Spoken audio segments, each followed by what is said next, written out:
Oke, dimohon para peserta untuk menonaktifkan mikrofon dan mengaktifkan kamera dengan memakai background yang sudah tersedia di grup WhatsApp.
Oke, Assalamualaikum warahmatullahi wabarakatuh.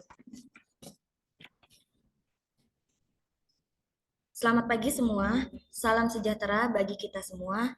Shalom, Om Swastiastu, Namo Buddhaya, salam kebajikan. Kepada yang terhormat, Ibu Dr. Husnul SEMSI, selaku Dekan Fakultas Ekonomi Universitas Islam 45 Bekasi. Yang terhormat, Bapak Anafi Indra Tama, SPD MSI, selaku Kaprodi Akuntansi. Yang saya hormati, Nina Kania, selaku Ketua Himpunan Mahasiswa Akuntansi Universitas Islam 45 Bekasi. Yang saya hormati, Anissa Nurfazila, selaku Ketua Pelaksana Webinar Porka 2023. Dan tak lupa, teman-teman yang saya banggakan.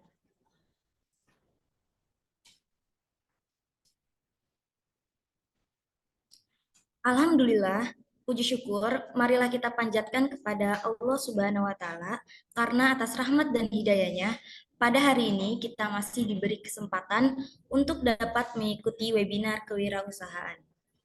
Semoga Allah Subhanahu wa Ta'ala tetap melindungi kita dimanapun kita berada, dan semoga kita semua dalam keadaan sehat walafiat. Amin, amin ya Rabbal 'Alamin. Pada acara webinar kali ini, kami selaku panitia mengusung tema membentuk jiwa kewirausahaan yang berkarakter kompetitif dan inovatif dengan memanfaatkan marketing digital. Baik, sebelum acara dimulai, izinkan saya memperkenalkan diri. Saya Syifa Koja Febrianti Mumin Saimin Saputra, selaku MC pada pagi hari ini akan membacakan susunan acara kita.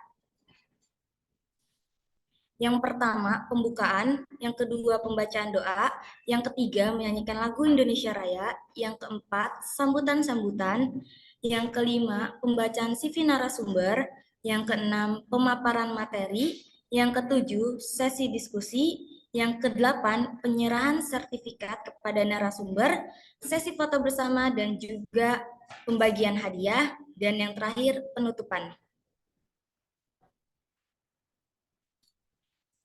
Masuk ke susunan acara yang pertama, yaitu pembacaan doa yang akan dipimpin oleh Saudara Syahrul Fauzi.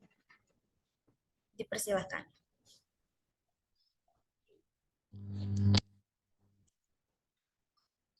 Baik, terima kasih. Assalamualaikum warahmatullahi wabarakatuh. Marilah kepada semua peserta dan panitia webinar untuk mengawali acara webinar ini. Alangkah baiknya untuk berdoa bersama. Semoga acara webinar ini diberikan kelancaran, diberikan keberkahan, dan tentunya semoga acara webinar ini bisa bermanfaat bagi kita semua. Amin. Marilah kita tadahkan kedua tangan kita, lalu ucapkan amin. Dan bagi yang non-muslim, dipersilahkan untuk berdoa menurut agama dan kepercayaannya masing-masing. Allahumma sholli wa sallim ala sayyidina wa habibina wa syafiina wa maulana Muhammad wa sallim wa radiyallahu ta'ala kulli sadatina ashabi rasulillahi ajmain. Amin amin ya Allah ya rabbal alamin. Bismillahirrahmanirrahim.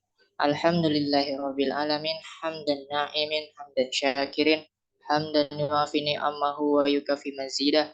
Ya Rabbana lakal hamdu wa lakal syukru kama yanbaghi li jalali wajhikal karimi wa azimi sultanik. Allahumma sholli wa sallim ala sayyidina Muhammad wa ala ali sayyidina Muhammad. Allahumma inna nas'aluka salamatan fid din wa dunya wal akhirah wa afiyatan fil jasadi wa sihatan fil badani wa zidatan fil ilmi wa barakatan fil rizqi wa taubatan qoblal maut wa rahmatan indal maut wa maghfiratan ba'dal maut. Allahumma hawin alaina fi syakaratil maut wa najatan minan nar wal afwa indal hisab. Rabbi gfirli wali walidayya warhamhuma kama rabbayani shaghira. Rabbana arinal haqqa haqqa warzuqna tiba'ah wa arinal batila batila warzuqna ijtinabah. Rabbana atina fid dunya hasanah wa fil akhirati hasanah wa qina adzabannar. Subhana rabbika rabbil izzati amma yasifun wa salamun alal mursalin walhamdulillahi rabbil alamin. Wassalamualaikum warahmatullahi wabarakatuh. Terima kasih atas Saudara Syahrul Fauzi yang sudah memandu doa pada pagi hari ini. Memasuki agenda berikutnya, yaitu menyanyikan lagu Indonesia Raya. Untuk para hadirin dimohon untuk dapat mendengarkan dengan khidmat.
Terima kasih untuk para hadirin.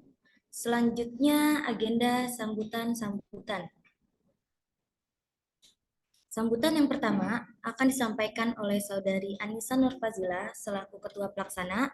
Kepada Anissa Nurfazila dipersilakan.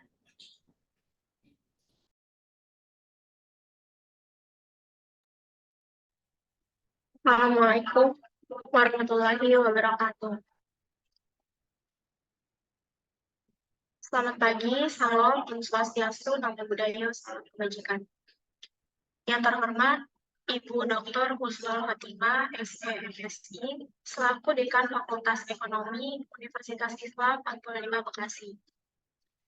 Yang terhormat Bapak Hanafi Indratama, SPD MSI, selaku Kaprodi Akuntansi Universitas Islam 45 Bekasi. Yang saya hormati Kamazaya Halwa Erta Pranoto AMD Par selaku pemateri pada webinar kewirausahaan hari ini. Yang saya hormati Kanina Kania selaku Ketua Umum Himpunan Mahasiswa Akuntansi, dan yang saya hormati teman-teman semua yang sudah hadir untuk mengikuti acara webinar pada hari ini. Saya Nisa Nurfazila selaku Ketua Pelaksana mewakili semua panitia webinar kali ini mengucapkan terima kasih atas partisipasi teman-teman semua. Webinar kewirausahaan ini bertujuan untuk meningkatkan minat dan memberikan motivasi lebih untuk berwirausaha, menambah pengetahuan tentang berwirausaha, dan menumbuhkan jiwa entrepreneur. Demikian yang bisa saya sampaikan. Semoga materi yang disampaikan oleh pemateri pada siang hari ini bisa menjadi pembelajaran sekaligus motivasi untuk kita semua sebagai generasi wirausaha muda. Terima kasih. Wassalamualaikum warahmatullahi wabarakatuh.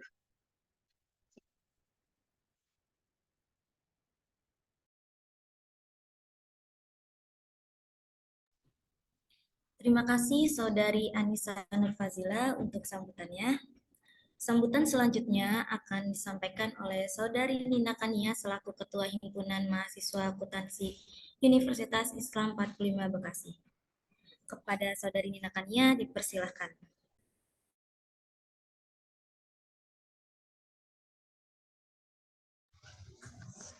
Baik, Assalamualaikum warahmatullahi wabarakatuh. Salam sejahtera bagi kita semua. Salam Om Swastiastu, Nama Budaya, salam kebajikan. Yang terhormat Ibu Dr. Husnul Khotimah SEMSI, selaku Dekan Fakultas Ekonomi Universitas Islam 45 Bekasi. Yang terhormat Bapak Hanafi Indratama SPD MSI, selaku Kepala Program Studi Akuntansi Universitas Islam 45 Bekasi. Yang terhormat Kamajaya Halwa Erna Pranoto AMD Par, selaku pembicara pada kegiatan hari ini. Serta yang saya banggakan, rekan-rekan panitia dan seluruh peserta yang hadir pada hari ini. Pertama-tama, marilah kita panjatkan puji dan syukur kehadirat Allah Subhanahu wa Ta'ala, karena berkat rahmat-Nya kita dapat bersama-sama menimba ilmu dengan mengikuti kegiatan webinar hari ini dengan tema membentuk jiwa kewirausahaan yang berkarakter, kompetitif, dan inovatif dengan memanfaatkan marketing digital. Kewirausahaan merupakan landasan penting dalam perekonomian kita saat ini, dan pada kesempatan ini kami sangat senang bisa menghadirkan webinar ini untuk membahas bagaimana kita semua dapat memperkuat jiwa kewirausahaan kita, menjadikannya lebih berkarakter, kompetitif, dan inovatif, serta memanfaatkan alat yang sangat penting dalam era modern ini, yaitu marketing digital. Webinar ini merupakan upaya kami sebagai himpunan untuk mendukung perkembangan wirausaha di tengah-tengah kita sebagai mahasiswa, bagi yang sudah berkecimpung dalam dunia kewirausahaan maupun mereka yang baru akan memulai perjalanannya. Tujuan kami adalah memberikan wawasan, inspirasi, dan pengetahuan yang dapat membantu mahasiswa atau mahasiswi untuk mengembangkan bakat wirausaha, serta memanfaatkan kemajuan teknologi dan marketing digital untuk kesuksesan bisnis. Saya ingin berterima kasih kepada Kamazaya sebagai pembicara yang telah bersedia berbagi pengalaman, pengetahuan, dan wawasan dalam acara ini. Selain itu, saya juga ingin berterima kasih kepada seluruh panitia yang telah bekerja keras untuk membuat acara ini menjadi kenyataan, karena tanpa dedikasi dan kerja keras mereka, kita tidak akan bisa berkumpul bersama pada hari ini. Sebelum saya akhiri, mari kita semua berkomitmen untuk menjadikan webinar ini sebagai peluang berharga untuk belajar, bertukar pikiran, dan memotivasi diri kita sendiri untuk mencapai kesuksesan dalam dunia kewirausahaan. Dengan karakter yang kuat, kompetensi yang baik, inovasi yang berkelanjutan, dan pemanfaatan marketing digital, kita bisa mencapai tujuan kita. Akhir kata, saya mewakili para panitia memohon maaf apabila terdapat kekurangan selama acara berlangsung. Mohon maaf apabila terdapat kata-kata yang kurang berkenan. Semoga teman-teman tetap semangat mengikuti rangkaian acara sampai akhir. Wassalamualaikum warahmatullahi wabarakatuh.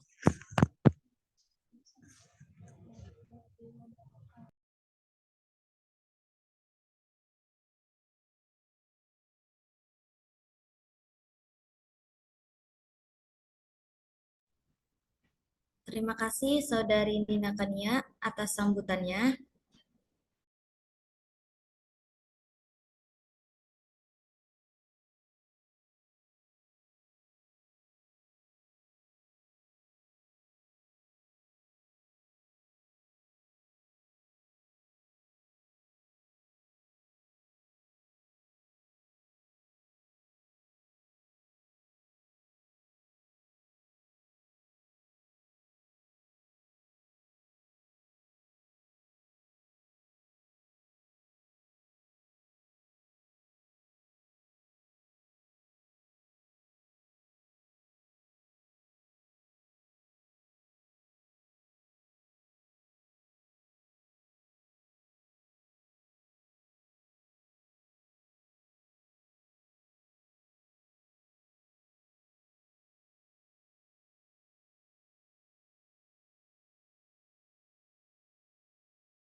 Mohon maaf kepada teman-teman semua.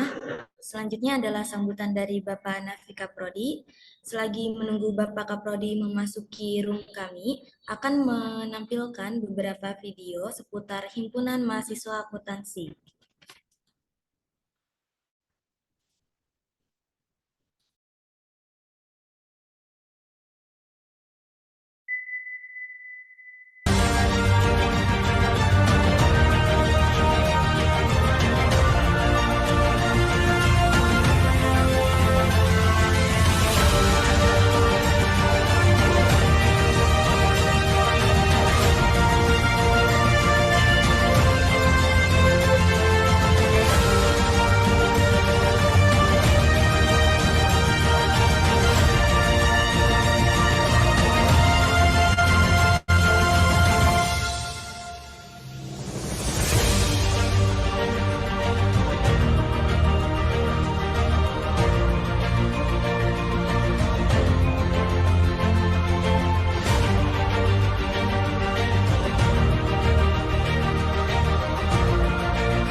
Himpunan Mahasiswa Akuntansi merupakan organisasi kemahasiswaan di tingkat jurusan akuntansi Universitas Islam 45 Bekasi yang menunjang kegiatan akademik dan non-akademik yang bersifat eksekutif dan inspiratif.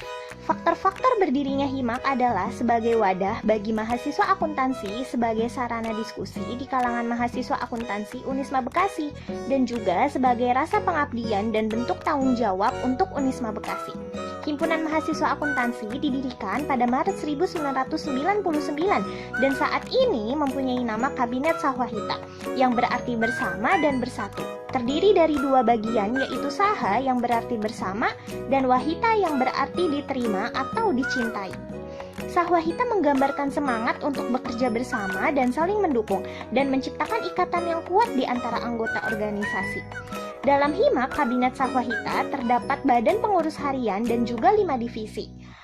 BPH, singkatan dari Badan Pengurus Harian, terdiri dari Sekretaris Umum dan Bendahara Umum. Sekretaris Umum bertanggung jawab terhadap hal-hal administrasi, koordinasi rapat dan dokumentasi himpunan secara efektif. Bendahara umum sendiri memiliki tugas untuk menghimpun uang kas dan memastikan uang tersebut dapat dialokasikan dengan baik selama satu periode Kabinet Sahwahita. PSDM bekerja dalam pengembangan kualitas sumber daya manusia untuk memaksimalkan potensi anggota HIMAK sebagai mahasiswa yang aktif, kontributif, dan inspiratif. PSDM memiliki fungsi untuk bertanggung jawab meningkatkan solidaritas dan rasa kekeluargaan antar anggota melalui program kerja yang dijalankan. Divisi KAP atau Kajian Akuntansi dan Pajak adalah divisi yang diamanahkan untuk membantu menambah pengetahuan terkait akuntansi dan perpajakan khususnya kepada mahasiswa-mahasiswi Unisma Bekasi dan umumnya kepada khalayak masyarakat serta menjadi wadah bagi mahasiswa-mahasiswi Unisma Bekasi mengembangkan minat dan bakatnya di bidang akuntansi dan perpajakan. Divisi Pengembangan Olahraga dan Kewirausahaan atau yang lebih dikenal sebagai Divisi Porka merupakan salah satu bagian penting dalam struktur kepengurusan HIMAK tahun ini.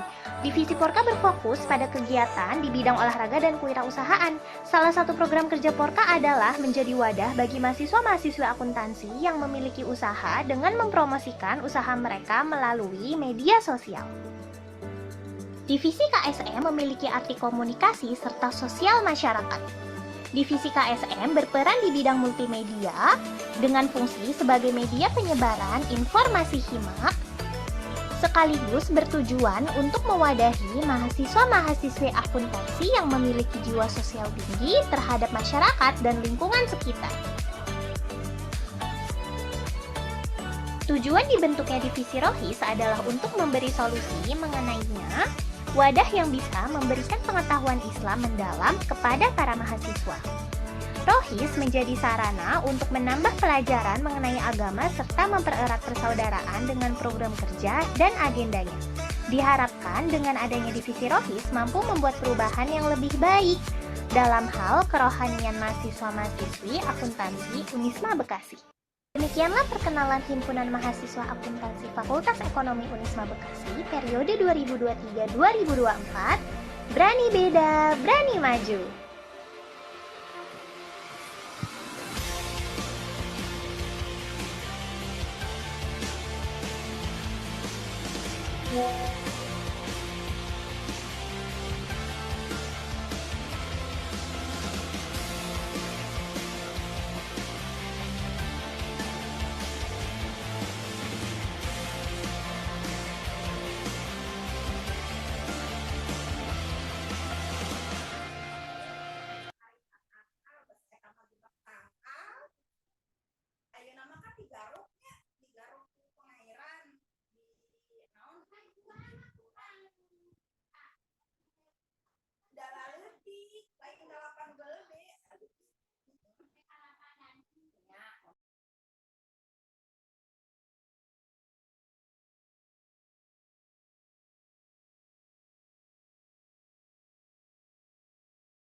Oke, sambutan selanjutnya akan disampaikan oleh Bapak Nafi Indra Tama SPD MSI selaku Kaprodi Akuntansi Universitas Islam 45 Bekasi.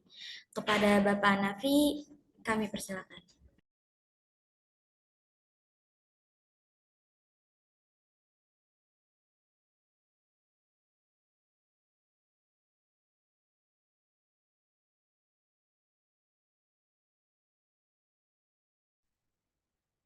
Ya, sebentar ya, tunggu ya. Saya siapkan charger dulu, takutnya mati baterainya. Nah,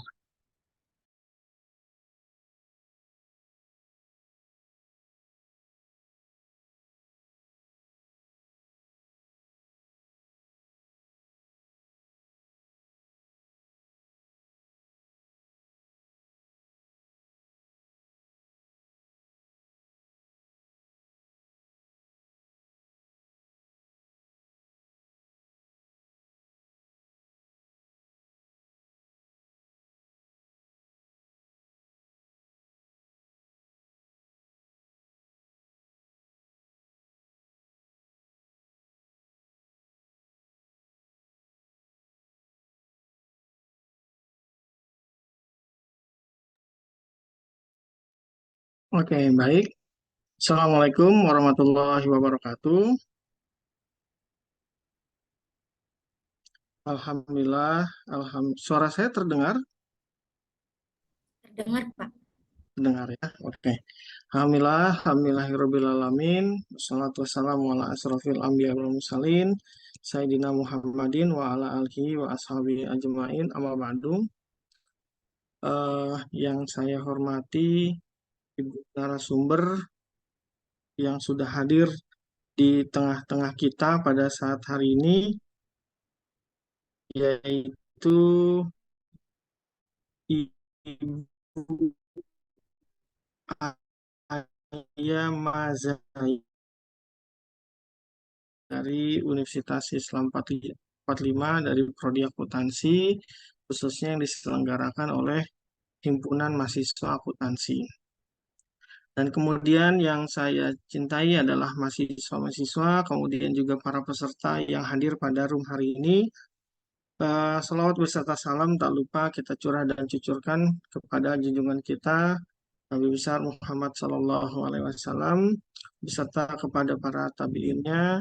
Semoga kita senantiasa istiqomah mengikuti ajarannya sampai yaumil akhir nanti. Amin amin ya rabbal alamin. Eh, Pertama saya mewakili dari Ibu Dekan Fakultas Ekonomi yang mana beliau pada hari ini berhalangan hadir karena ada kegiatan juga yang bersamaan waktunya di luar, maka beliau mengamanahkan kepada saya untuk membuka acara pada pagi hari ini. Oke, untuk hari ini kita akan berseminar atau berwebinar kewirausahaan dengan tema yaitu membentuk jiwa wirausaha yang berkarakter, kompetitif, dan inovatif dalam memanfaatkan marketing digital. Ya, jadi seperti yang sama-sama kita ketahui di era 4.0 menuju 5.0 ini, era digitalisasi itu adalah era yang dimana harus mau tidak mau kita harus adaptasi. Jadi tidak bisa kita lepas daripada era digitalisasi, sehingga mau tidak mau apa yang kita lakukan pada saat ini itu harus bisa mengadaptasi tentang digital. Nah, mungkin seperti yang kita ketahui, negara maju itu adalah negara yang mana kecenderungan masyarakatnya adalah berwirausaha. Jadi beda halnya kalau misalnya suatu negara itu kecenderungan malah justru mau menjadi pegawai, nah itu malah justru masyarakatnya masih belum bisa menjadi negara maju atau masyarakat yang maju. Nah, maka dalam rangka itu pada pagi hari ini kita coba mendengarkan apa kaitannya dengan kegiatan berwirausaha itu dalam menumbuhkan karakter yang kompetitif dan inovatif dengan memanfaatkan digitalisasi. Nah, jadi mudah-mudahan nanti teman-teman bisa menyerap semua ilmu yang disampaikan oleh narasumber pada pagi hari ini. Kemudian selesai daripada acara hari ini, itu bisa memanfaatkan apa ilmu yang sudah didapatkan secara optimal, baik di bidang perkuliahan ataupun di bidang pelaksanaan dunia nyata nanti di lapangannya. Nah, jadi eh, selamat berseminar, selamat berwebinar, semoga ilmunya bermanfaat. Mungkin itu saja dari saya. Akhirul kalam, wabillahi taufiq wal hidayah. Wassalamualaikum warahmatullahi wabarakatuh. Waalaikumsalam warahmatullahi wabarakatuh. Baik, terima kasih Bapak Nafi Indra Tama SPD MSI atas waktu dan sambutannya.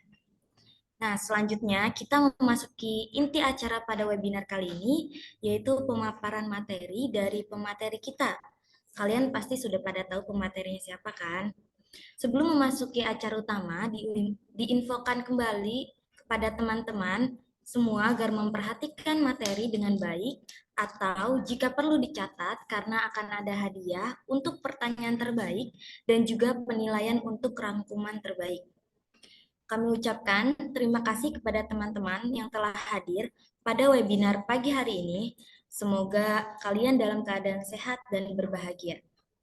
Serta semoga acara ini dapat berjalan dengan lancar. Amin. Oh iya, mengingatkan kembali kepada teman-teman semua agar mengaktifkan kamera selama webinar berlangsung sebagai syarat untuk mendapatkan sertifikat.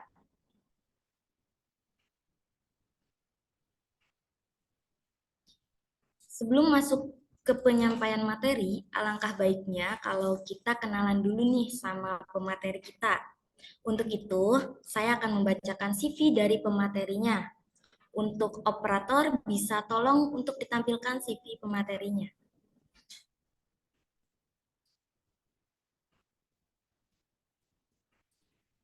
Oke, pemateri kita bernama Mazaya Halwa Erta Pranoto, bertempat tinggal di Jakarta Timur dan lahir pada tanggal 28 Juli 2002.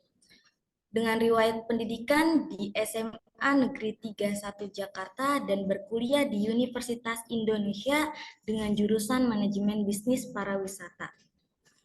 Bahasa yang dikuasai yaitu bahasa Indonesia dan juga bahasa Inggris. Proyek yang pernah diambil dari Kamazaya Halwa yaitu menjadi staf divisi acara di kegiatan Mabim Universitas Indonesia dan juga sering menjadi MC di suatu atau setiap acara. Pengalaman organisasinya menjadi staf divisi seni dan budaya dan juga staf minat pariwisata di Himpunan Pariwisata UI. Dan juga pernah menjadi brand ambassador dari cewekbanget.id. Untuk professional experience-nya, Kamazaya Halwa ini yaitu menjadi owner Nyemil Saji, menjadi event Indonesia Minat 2023, User and Get Checker VIP, pernah menjadi talent model di Fuzi Film dan Blibli.com, pernah magang di Kakaban Trip Tour and Travel, dan juga magang di Indaki Tour sebagai content creator dan customer service. Dan masih banyak lagi teman-teman. Mohon izin sebelum pemaparan materi dimulai, perlu juga saya ingatkan bahwa pemaparan materi akan berlangsung selama 40 menit dan sisanya 20 menit kita akan melakukan sesi diskusi atau tanya jawab. Untuk Kamazaya Halwa dipersilakan.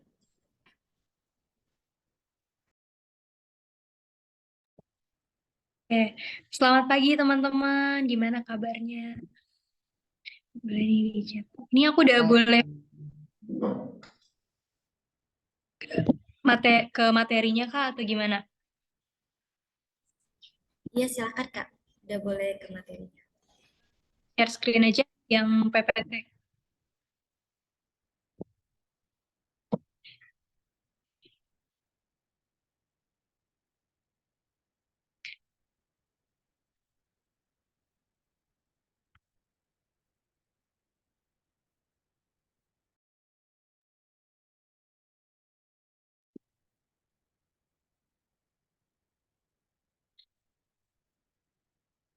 Udah bisa?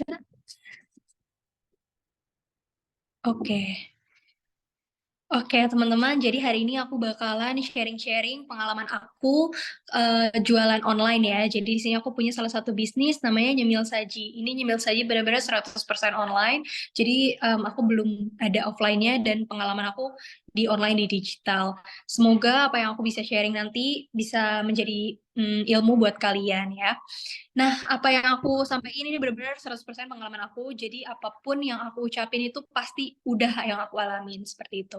Oke, ini logo dari Nyemil Saji. Mungkin ada beberapa di antara kalian yang mungkin tahu Nyemil Saji itu adalah online shop yang jual beberapa cemilan seperti basreng, makaroni, seblak, dan lain-lain. Boleh di next?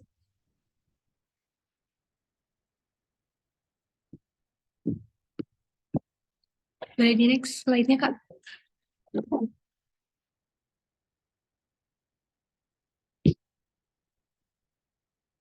Nah, oke. Jadi Nyemil Saji ini merupakan usaha kecil menengah yang menjual berbagai macam cemilan dan makanan cepat saji asal Bandung. Nyemil Saji sendiri ini dirintis pada bulan Maret 2021. Mungkin sebelum aku lanjutin pemaparannya, aku bakalan ceritain sedikit gimana awal mula aku jualan gitu ya.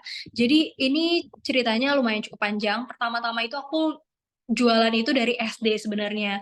Jadi waktu SD gimana caranya aku bisa dapetin uang? Waktu SD itu aku bukan tipikal anak yang gampang dikasih barang sama orang tua. Jadi secara perekonomian kayak ya biasa aja lah. Maksudnya kayak untuk pendidikan alhamdulillah bisa, untuk makan alhamdulillah bisa. Tapi aku ngerasa teman-teman aku tuh gampang dikasih barang gitu, misalkan kayak handphone atau kayak komputer dan lain-lain. Nah, jadinya waktu itu karena aku tahu aku nggak bisa mendapatkan handphone, waktu itu aku pengen handphone. Jadi dulu waktu SD aku main game online, dan di game online itu kan ada mata uang ya, namanya gold gitu. Jadi aku tuh kayak ngeliat di YouTube gitu, gimana caranya ngisi gold gitu. Jadi aku cari tahu gimana caranya mendapatkan mata uang di game itu, atau enggak aku jual akun. Nah, dulu itu belum ada yang namanya eh, e-banking atau e-wallet tuh belum ada. Jadi kayak belum ada m-banking, belum ada GoPay, ShopeePay, OVO gitu tuh belum ada dulu ya. Jadi dulu itu waktu aku SD di tahun 2012 itu kita tuh pembayaran rata-rata via pulsa karena dulu tuh belum ada Android ya. Jadi dulu tuh bahkan yang situasi yang aku gambarin sekarang itu belum ada BBM. Jadi dulu tuh masih zaman-zaman Nokia, Asia Hidayah dan lain-lain. Nah, itu kita komunikasinya itu menggunakan pulsa, SMS atau telepon gitu. Nah, gimana cara aku mendapatkan uang? Jadi aku jualan game itu dan itu via pulsa. Jadi orang-orang yang mau beli ke aku tuh transfer via pulsa Telkomsel atau apa gitu. Nanti aku dapat banyak uang tuh waktu SD. Aku dapat bisa sekitaran ratusan ribu, dan itu keluarga aku kayak mama aku, papa aku, kalau misalkan mau beli pulsa gitu, itu belinya ke aku. Jadi aku mendapatkan uang cash tuh dari situ. Tambah-tambahan tuh dari situ gitu. Nah, itu lumayan ya untuk anak-anak SD kayak ya lumayan aja anak SD bisa mendapatkan uang ratusan tuh dari situ gitu. Nah, terus habis itu pas SMP dan SMA aku itu jualan make up gitu. Aku jualan make up dan skincare karena aku rasa zaman-zaman SMP dan SMA tuh teman-teman sepantaran aku tuh udah suka dandan, udah suka make up, udah suka ngalis, udah suka ya pokoknya udah skincarean lah gitu. Nah, dulu pas aku SMP dan SMA itu belum ada Shopee, belum ada Tokopedia, jadi aku ngejualnya itu masih via via tradisional ya. Jadi aku bawa barangnya itu aku kasih ke teman-teman aku, dan itu marketnya juga masih market teman-teman aku gitu. Belum yang kayak Shopee, belum ada Instagram gitu. Instagram sudah ada, cuma belum maksimal untuk penjualan gitu loh. Masih yang kayak profil pribadi. Nah, akhirnya pas SMP dan SMA itu aku jualan. Gimana caranya aku bisa mengumpulkan uang itu, jadi aku dapat uang jajan. Nah, itu uang jajannya nggak aku pakai. Jadi aku tuh jajan dari hasil jualan aku. Jadi kalau misalkan aku mau jajan banyak, ya jualannya harus banyak. Kalau misalnya jualannya lagi sedikit, ya berarti jajannya sedikit gitu. Itu mungkin motivasi yang aku bangun dari kecil tuh seperti itu gitu. Terus akhirnya pas di SMA itu, aku ngerasa itu kan dari SMP ke SMA masih barang yang sama ya, masih make up, masih skincare dan lain-lain. Akhirnya pas SMA aku itu di akhir-akhir kelas 3, aku itu termasuk ke angkatan corona, angkatan COVID gitu ya. Di tahun 2020 itu ada yang namanya pandemi, dan pandemi itu mengharuskan kita untuk PPKM. Jadi kita benar-benar harus di rumah gitu, benar-benar sama sekali susah untuk keluar. Jadinya aku sekolah nggak masuk, dan aku nggak dapat duit jajan tambahan karena teman-teman aku nggak bisa beli produk aku di sekolah gitu kan. Akhirnya situ cukup berpikir gitu ya, cukup berpikir kayak, wah mungkin marketnya ini harus bisa lebih luas lagi gitu, jangan cuma di sekolah doang gitu. Akhirnya dulu pas SMA aku jual cetak Polaroid gitu. Jadi kalau kalian tahu kamera Polaroid, jadi kamera Polaroid itu kita jepret dulu kameranya, baru kita keluar, kita tahu hasilnya gitu. Dan itu kita harus beli kameranya. Kamera itu harganya sekitar 1 sampai 2 juta. Terus habis itu juga refillnya itu mahal, kayak isian hasilnya itu lumayan mahal. Satunya itu 10.000 gitu, pokoknya 100.000 dapat 10 pieces. Dan ya kita jadinya harus jepret dulu buat tahu hasilnya seperti apa. Tapi kalau aku waktu itu menjualnya adalah jasa printnya itu. Jadi aku beli printer Polaroid, ini original juga dari Fujifilmnya itu. Mereka mengeluarkan printer di mana lebih efisien menurut aku. Jadi kita itu mencetak hasil yang ada di handphone kita. Jadi kita nggak perlu jepret dulu buat tahu hasilnya, tapi apapun yang ada di handphone kita itu bisa dihasilin Polaroid, mau itu screenshotan, mau itu foto lama, foto kita waktu kecil itu bisa. Nah, jadi aku menjual jasanya gitu loh ya, kayak harga kertasnya itu aku beli 10.000, terus Polaroid itu aku jual satunya itu 15.000 gitu. Jadi kan satu satu Polaroid itu aku dapat 5.000. Nah, itu berjalan dan itu tuh pertama kali aku bikin Shopee itu dari si jualan Polaroid itu. Jadi pertamanya itu bukan nyemil saja dulu, pertamanya itu cetak foto itu dulu gitu. Nah, cetak foto itu kan aku jual via Instagram. Di Instagram itu dulu banyak teman-teman SMA aku yang beli itu, tapi karena pandemi ya udah akhirnya aku bikin Instagram, kan jadinya banyak orang juga yang beli via, misalkan dia di kota Bandung kah, di kota Semarang kah, di kota Riau, itu bisa aku kirim via JNE atau GNT gitu. Akhirnya dapat pendapatan dari situ, dapat uang, udah bisa m-banking dan segala macam, e-wallet segala macam itu udah bisa. Akhirnya aku buka Shopee, dan di Shopee juga aku mulai Shopee itu dari zaman biaya admin tuh masih nol sampai sekarang udah naik banget gitu ya. Jadi aku bener-bener ada di masa proses si e-commerce itu gitu.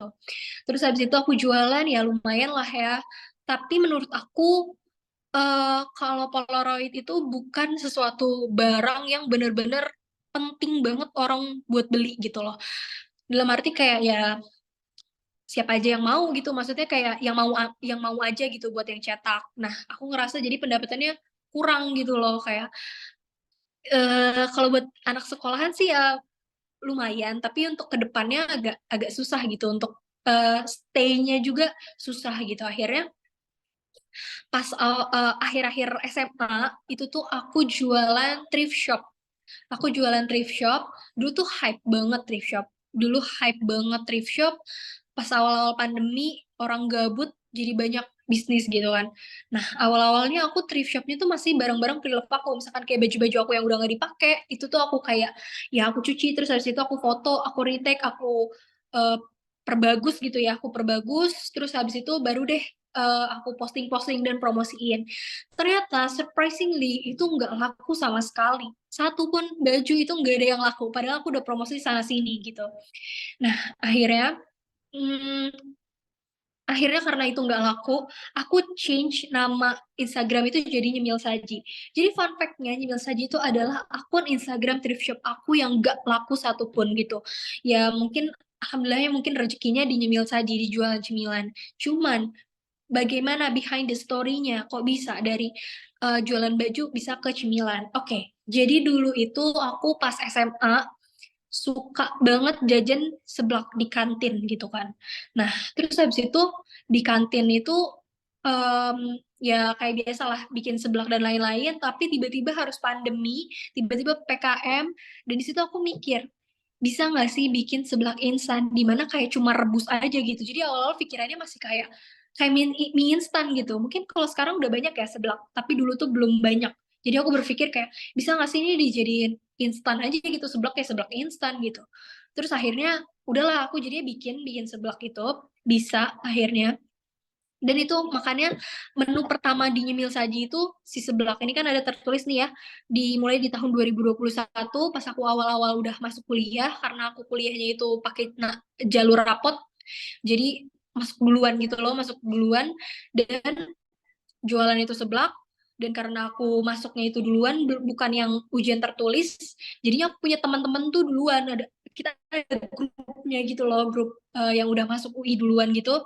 Aku tawar-tawarin tuh ke teman-teman aku, mau nggak beli seblak instan, aku kasih tahu brand awareness-nya, karena itu sesuatu hal yang baru bagi mereka gitu.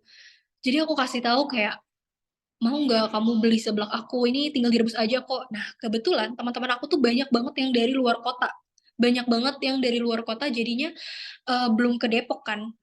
Bagi mereka tuh kayak, ini instan dan efisien banget. Ada seblak instan yang tinggal direbus aja, dan sekarang lagi PPKM gitu. Jadi lumayan penjualan tuh dari situ, dari teman-teman aku. Dan satu teman aku tuh bisa beli kayak 5, bisa beli ya lumayan banyak gitu loh, karena ini sesuatu hal yang instan kayak mie instan, jadi satu orang bisa beli banyak gitu.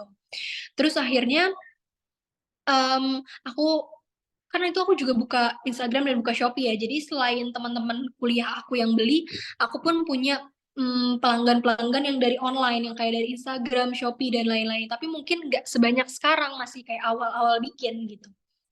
Akhirnya aku kayak mikir, kalau misalkan cuma jualan seblak kayaknya bosan ya, cuma satu menu doang. Karena penjualan seblak itu aku lumayan lama tuh, kayak 3 bulan atau 5 bulan aku lupa. Tapi kayak beberapa bulan tuh seblak-seblak, terus promosinya seblak, terus gitu. Akhirnya aku pikir kayak, kayaknya nih harus ada menu baru gitu. Akhirnya aku coba bikin cemilan waktu itu, bikin pangsit, bikin basreng, bikin makaroni, bikin spiral, dan berbagai varian cemilan lainnya. Akhirnya ternyata gong dan mungkin rezekinya tuh di cemilan. Aku ngerasa kayak gong banget waktu itu di basreng. Kenapa bisa gong banget? Karena waktu di tahun 2021 atau 2021-an itu tuh basreng tuh masih yang stick-stick panjang gitu loh. Mungkin kalau sekarang udah banyak yang basreng tipis ya, tapi dulu nyemil saji tuh kayak viral banget gara-gara basreng kita tuh tipis-tipis, karena itu sesuatu hal yang baru mungkin bagi orang-orang gitu kan, karena lebih tipis, nggak pegel, nggak sakit buat dimakan gitu. Akhirnya ya udah, akhirnya aku jualan basreng, alhamdulillah penjualan tuh lumayan banget. Terus habis itu em, akhirnya seperti sekarang jadi banyak menu seperti yang ada di PPT ini kan aku bilang ya, karena banyaknya permintaan, akhirnya makanan ringan, akhirnya jadi ada banyak makanan ringan dan beberapa produk lain seperti bakso aci, cuangki, mie kocok, bakso jumbo, dan lain-lain gitu. Next, boleh di next ke slide-nya. Nah, mungkin banyak orang yang ngira nyemil saji itu punya selebgram gitu ya. Mungkin karena kita sering endorsement juga, mungkin kayak ke Tasya Farasya, ke Tasya Tesia, Fuji Keanu, Rahel V-nya, Fadil Jaidi dan lain-lain. Jadi orang tuh mikirnya, oh mungkin punya selebgram gitu. Padahal sebenarnya nyemil saji ini punya mahasiswi vokasi UI, aku vokasi D3 pas aku umur 18 tahun gitu. Jadi sebenarnya nyemil saji ini punya anak mahasiswi UI di umur 18 tahun gitu. Next. Boleh next slide. Nah, untuk admin ya, jadi itu aku pas awal-awal bikin nyemil saji itu kan masih sendiri ya, kayak packing sendiri, desain sendiri. Aku desain pakai Canva BTW. Aku pakai Canva, terus habis itu aku juga kayak balas-balasin chat sendiri, dan lain pokoknya masih sendiri lah ya. Mungkin dibantunya juga masih sama papa aku gitu. Nah, gimana cara aku bisa mendapatkan SDM gitu? Karena jujur aja aku mungkin masih sama kayak kalian ya, sepantaran kalian masih kuliah gitu. Aku nggak punya ilmu untuk meng-hire orang dan lain-lain. Jadi waktu itu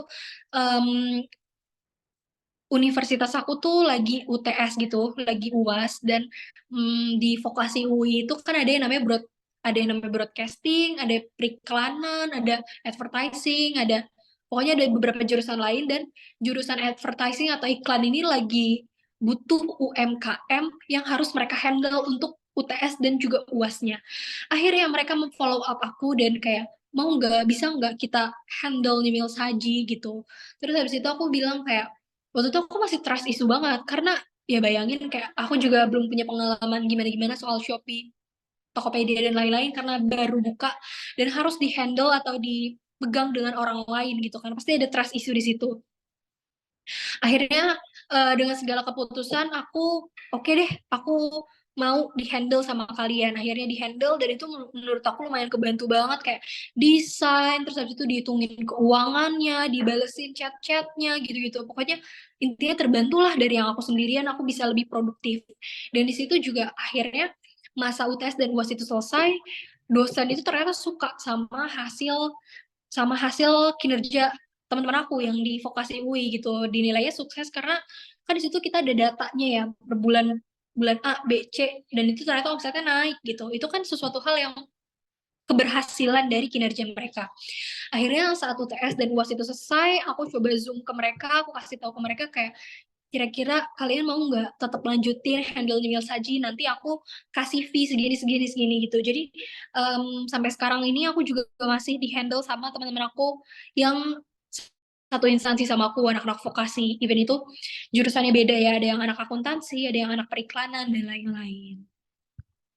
Next slide, Kak. Oke, di sini ada apa yang dimaksud dengan wirausaha gitu. Kalau misalkan kalian lihat di Google itu pasti ada banyak ya jawaban-jawaban apa itu wirausaha. Ini aku screenshotin salah satu jawaban dari Google. Wirausaha adalah seseorang yang menciptakan bisnis baru dengan menanggung sebagian besar resiko dan menikmati sebagian besar imbalan.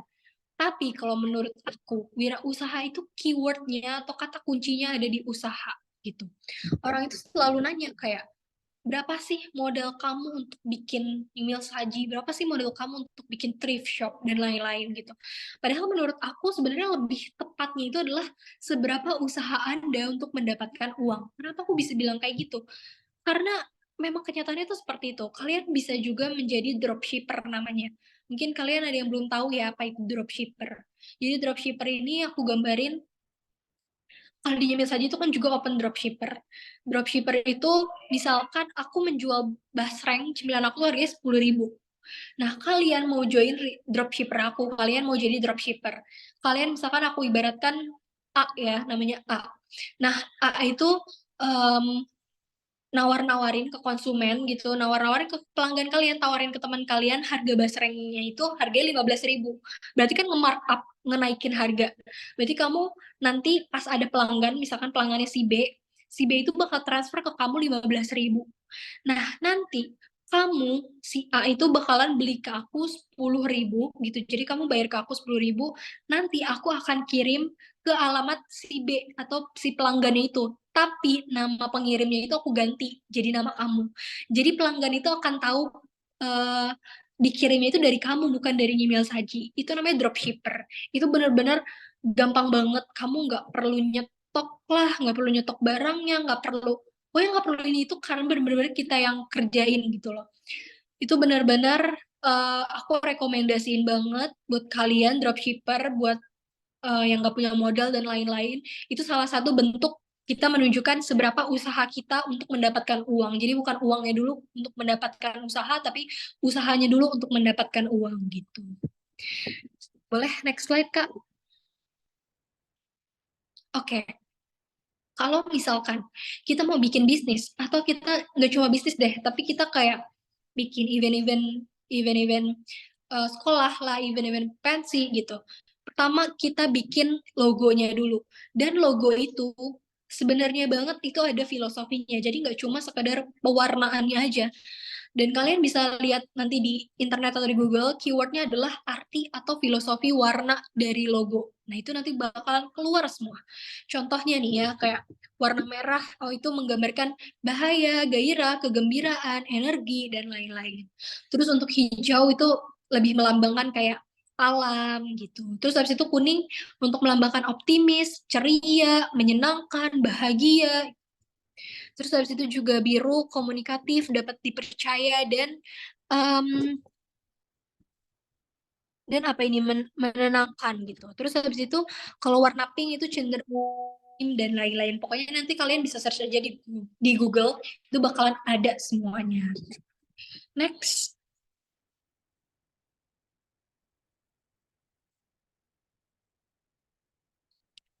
Oke. Logo. Beberapa penelitian tentang hubungan antara warna dan branding mengemukakan bahwa 90% dari pertimbangan yang dibuat tentang produk berdasarkan pada warna, di mana warna yang mempengaruhi bagaimana konsumen melihat kepribadian dari brand dan hubungan di antara brand dan warna yang dianggap cocok untuk beberapa merek tertentu. Ini boleh di next saja karena penjelasannya mungkin ada di next slide. Oke, sebenarnya ini logo atau penggunaan warna kayak yang tadi di 2 slide yang aku sebelumnya jelasin. Kalau misalkan pewarnaan itu benar-benar ngaruh banget, pastiin logo kalian tuh ada maknanya yang bikin orang tuh ingat gitu. Kalau misalkan kalian bingung, itu kalian nanti bisa search aja di Google filosofinya dan lain-lain. Itu juga ada orang yang jasa bikin logo makna itu juga ada kalau misalkan kalian memang kesusahan. Tapi ya mungkin selipan dari aku adalah logo tuh penting banget dan sepenting itu. Kalau misalnya nyemil saji, kita cenderung di warna marun dan juga kuning. Sebenarnya aku juga awal-awalnya nggak yang netepin nyemil saji itu harus marun, harus kuning gitu. Jadi sebenarnya marun itu warna kesukaan aku, dan kuning itu sebenarnya pewarna untuk menyeimbangkan si warna merahnya itu aja sih sebenarnya. Terus habis itu desain dan konten adalah sesuatu hal yang sangat menjual. Kenapa aku bisa bilang kayak gitu? Karena kita kan pengen jualan online ya atau digital. Jadi menurut aku desain dan konten itu adalah sesuatu hal yang benar-benar menjual atau modal gitu. Ibarat kata kalau misalkan kalian memang mengharuskan untuk bayar orang desain, kalau misalkan kalian memang tidak bisa desain, nggak masalah kalian ngambil orang dan kalian bayar. Misalkan kita anggaplah semahal-mahalnya satu katalog, satu feeds itu 500.000, tapi biasanya nggak sampai segitu sih ya, murah kok. Nah itu misalkan semahal-mahalnya 500.000, tapi kita tuh mikir, ini 500.000 tuh bisa dijadiin 8 juta loh. Karena kita jualan online, apalagi kalau kita belinya itu desain katalog ya, di Shopee ataupun di Tokopedia atau di TikTok Shop.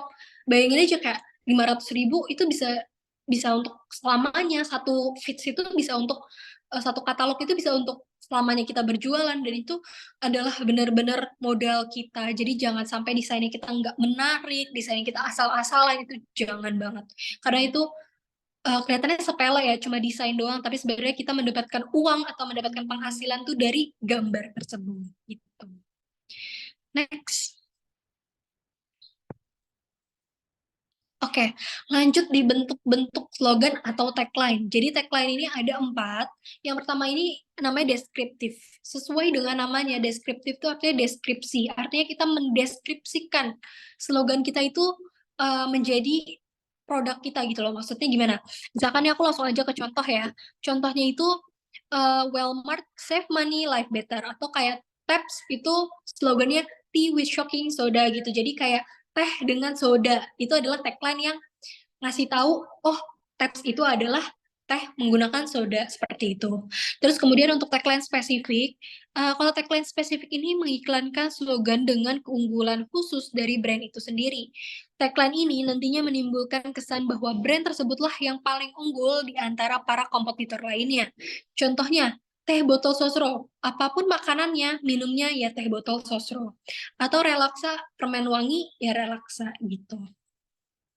Terus habis itu yang ketiga ada tagline imperatif. Kalau tagline imperatif ini dia lebih ke kata kerja gitu loh. Misalkan kayak santai, ada sanken gitu. Atau enggak Nike, just do it gitu. Terus habis itu yang terakhir ada tagline provokatif. Tagline provokatif ini memiliki unsur ajakan atau tantangan pada publik atau audiens. Bahkan beberapa tagline provokatif juga sering menggunakan tanda tanya di akhir tagline-nya. Contohnya, tolak angin, orang pintar minum tolak angin. Atau top one, oli kamu top one juga kan? Gitu. Jadi nanti kalian sebelum bikin bisnis, pertama tadi logo, warna, habis itu jangan lupa juga tagline, karena ini tagline cukup mempengaruhi banget penjualan kalian dan brandingan kalian gitu. Untuk penjelasannya nanti kalian bisa Google aja, namanya arti tagline atau slogan gitu. Next. Lanjut ke copywriting. Nah, copywriting di sini ada misalkan aku kan jualannya online ya. Platform yang aku gunakan itu ada Instagram, Shopee, TikTok Shop, walaupun TikTok Shop sekarang tutup, Tokopedia, dan baru aja aku download Lazada. Baru aja aku join Lazada. Nah, aku itu selalu memanfaatkan fitur-fitur dari aplikasi tersebut. Contohnya dari Instagram dulu. Di Instagram ini aku benar-benar kayak ya pasang logo yang tadi kita udah bikin, terus habis itu juga display name. Display name ini yang pusat seblak, basreng, dan juga boci. Aku benar-benar nulis 3 menu. Sebenarnya kan menu di kita tuh banyak banget ya, tapi ya aku nulis aja yang paling best seller, yang sering dicari orang itu biasanya seblak, basreng, sama bakso aci. Jadi ketika orang search seblak, oh ini keluar nyemil saji. Oh pas orang search basreng, keluar nyemil saji gitu. Jadi jangan sampai kita display name-nya asal-asalan dan nggak nyambung sama apa yang kita jual gitu. Terus habis itu untuk bionya, aku nulis kayak gini, sering kelaparan di rumah dan gak ada makanan. Suka tiba-tiba BM seblak atau bakso aci segar. Itu adalah bentuk dari solusi. Karena aku di sini nulis nih kayak pertanyaan gitu kan. Kalian sering kelaparan di rumah nggak ada makanan gitu. Suka tiba-tiba BM makan seblak, ya tinggal rebus aja kayak yang tadi aku bilang itu kan aku jualannya seblak dan bakso aci gitu ya. Jadi kalau kalian nggak ada makanan di rumah, di kosan gitu ya udah tinggal rebus aja gitu. Itu salah satu dari jualan solusi. Nah, menurut aku jualan solusi ini penting banget. Ibarat kata kayak kalau kalian pengen eh, kita kan kompetitor tuh banyak banget ya. Kalau kalian pengen stay brand kalian itu, coba deh jualan solusi. Ibaratnya ada obat yang harganya tuh mahal banget, misalnya harga obat itu 2 juta, 5 juta, apalah segala macam. Tapi obat tersebut adalah solusi untuk kita bisa sembuh. Orang bakalan bakalan beli gitu kan, karena itu solusi gitu. Jadi gimana caranya the way kita cari tahu solusi dari produk kita itu seperti apa. Jadi kita benar-benar tahu apa yang kita jual. Misalkan kita parfum, kita jual solusinya itu kayak gimana. Terus habis itu kita juga jualan baju, apa keunggulan dari baju kita dan kita puter itu sebagai solusi gitu. Terus di sini aku juga nulis kayak mulai 10.000 itu maksudnya kayak ya start from untuk catching audience saja sih sebenarnya. Walaupun di Nyemil saja itu sebenarnya kan banyak banget ya menu dan harga itu juga beragam, gak cuma 10.000-an aja, bahkan kita jual kayak 35.000, 20.000, sampai 80.000 tuh ada. Cuma menurut aku kayak kata-kata start from itu lumayan lumayan catching, lumayan menarik audiens gitu loh, kayak oh ini harganya mulai dari 10.000-an aja loh gitu. Terus habis itu juga di sini ada tulisan order klik. Nah sebenarnya di bawahnya itu ada link bio gitu. Kalau misalkan kalian pengen order gitu ya, um, kita tuh jangan selalu mikir audiens kita itu selalu orang yang sepantaran sama kita. Misalkan kayak aku selalu mikir, kayaknya yang beli anak-anak mahasiswa juga yang sepantaran sama aku gitu. Itu jangan pikir kayak gitu. Karena untuk di Instagram, di Shopee, di Tokopedia itu luas banget. Nggak kayak aku pas jualan make up gitu loh. Pas jualan aku make up di SMP sama SMA ya target aku memang sepantaran sama aku. Tapi untuk kita jualan di digital, di online, market kita tuh luas banget. Kita tuh bisa bisa aja yang lihat page kita tuh anak-anak di bawah kita, anak-anak SMP, anak-anak SD, atau bahkan bapak-bapak, ibu-ibu, lansia ngelihat Instagram kita tuh bisa aja gitu. Jadi order klik itu sebenarnya CTA namanya, call to action, di mana kita tuh ngasih tahu nih order tuh di sini, di klik ini, mungkin ini kepotong ya ada link link bio gitu. Terus itu nanti bakal ada Shopee, Tokopedia, Lazada dan segala macam gitu. Jadi kalau misalkan kita yang pantaran kita, seumuran kita mungkin nggak kita tulis order klik ke bawah tuh mungkin dia ngerti ya itu link bio. Tapi gimana sama yang bukan seumuran kita, mungkin mereka nggak tahu ordernya itu kemana, pasti mereka tanya di DM cara ordernya gimana ya kak, cara ordernya itu gimana gitu. Next. Oke, lanjut ke tagline. Tadi yang aku itu ya, yang tadi aku mungkin sebelumnya udah aku jelasin tagline. Kalau tagline-nya Nyemil saja itu namanya Nyemilnya Nagih. Nah, sebenarnya Nyemilnya Nagih itu sebenarnya bukan dari ownernya. Jadi itu tercetus dari admin aku yang tadi aku bilang, teman-teman sekolah, teman-teman universitas aku gitu yang kerja sama aku gitu.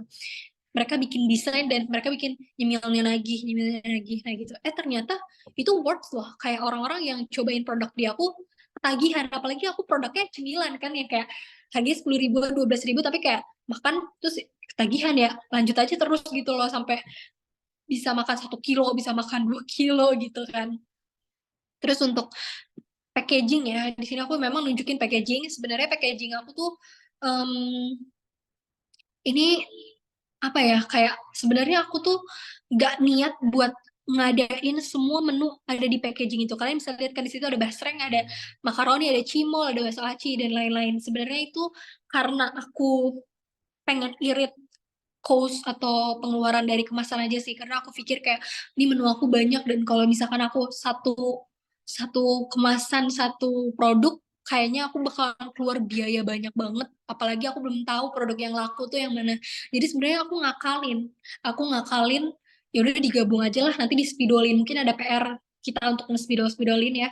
Tapi ternyata itu lumayan ngaruh juga, kayak ternyata itu lumayan ngaruh, orang bisa lihat kayak dari basreng, dari yang beli basreng tapi dia bisa lihat menu lain, oh ada bakso aci nih, oh ada cimol nih, ada gelung nih, ya udah akhirnya mereka jadi beli karena mereka penasaran gitu loh. Jadi kita mainin di visual juga gitu. Next.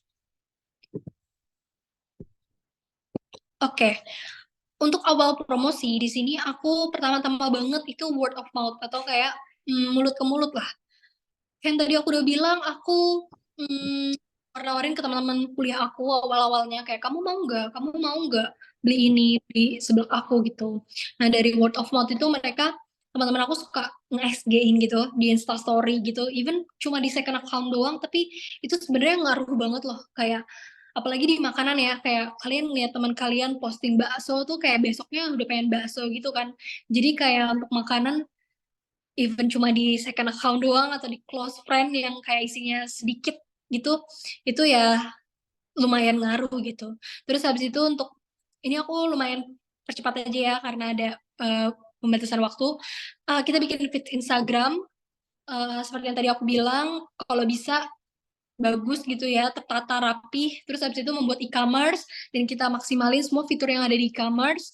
Terus habis itu keempat bikin endorse. Endorse ini kita kayak bayar selebgram untuk mempromosikan barang kita, itu gunanya untuk brand trust atau kayak bikin produk kita tuh yang dimakan sama seleb ini, produk kita tuh terpercaya gitu loh. Terus habis itu yang kelima adalah bikin konten.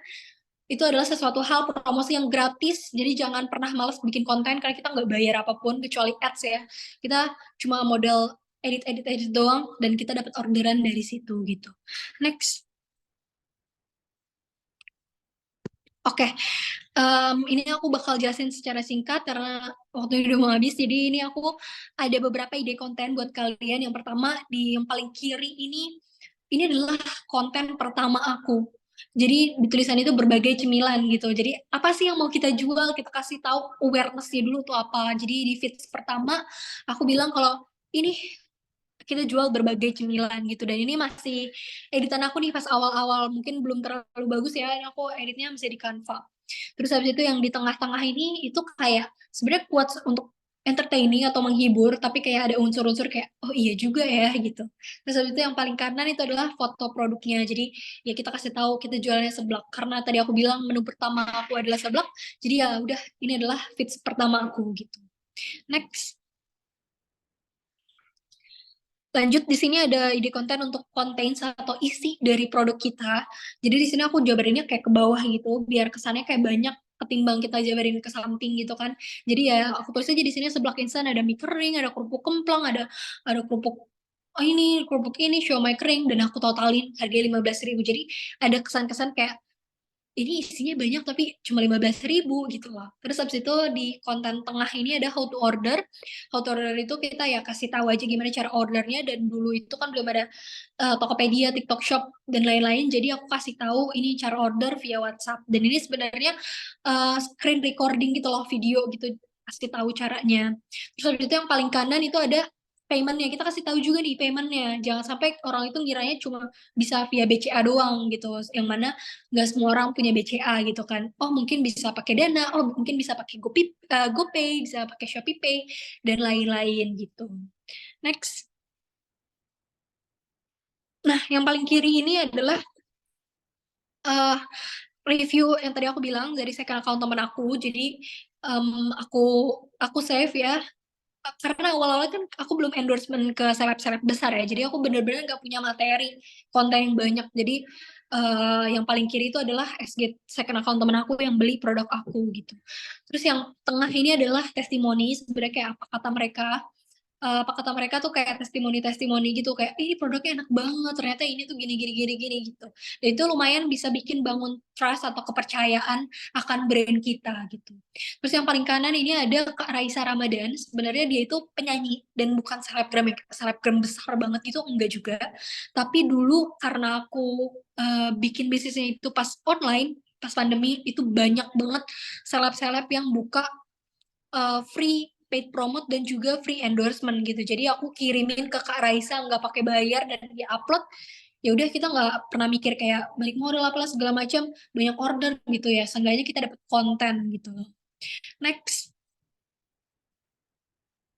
Nah, ini juga yang paling kiri itu bisa kita bikin konten packing order. Ini pertama kalinya banget Nyemil Saja itu dapat 99 plus orderan. Jadi ya kita posting dimana tujuannya itu adalah bikin audiens trust atau percaya dengan produk kita. Kayak ibaratnya kayak, wah ternyata terpercaya ya, ternyata banyak ya yang beli, oh ternyata cepat ludes ya barangnya gitu.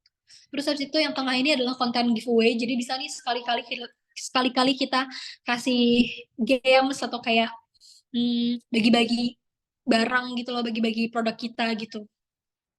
Terus yang paling kanan ini ada yang namanya Snap Tas. Snap Tas ini kayak produk real atau kayak ini foto-foto semua dari konsumen ya, bukan aku fotoin sendiri. Dan kalau makanan itu lebih ngiler untuk foto real ketimbang foto produk kan. Foto produk yang katalog gitu loh, yang pakai kameramen itu. Karena kalau misalnya kameramen dan katalog itu kan biasanya lebih proper gitu loh.